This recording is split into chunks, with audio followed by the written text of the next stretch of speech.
Hello everyone, welcome back to the channel. In this video I'm going to walk you through and here's a step-by-step guide on how to change time on Fitbit app, which has right work for all models. So to get started with a quick and a straightforward guide. So the first thing to do is just step one is to open the Fitbit app, then launch the Fitbit app on your iPhone or Android and make sure your device is connected and synced together. Then step two, you have to tap your profile icon. So to do this, in the top left corner, tap your profile picture, then select your Fitbit device, which can be Charge or Versa or Inspired. Then on the step three, you have to scroll down and tap app, which is the app settings, then tap the time zone.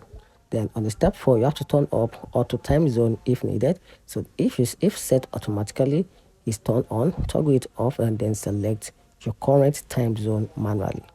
Then on the step 5, you have to sync your Fitbit. So to do this, go back to your device page and tap sync now, and your Fitbit will now update to the correct time. And that's how you can simply change your time on Fitbit, which works for all models. Find the video helpful, turn on the notification button and subscribe for more. Thanks.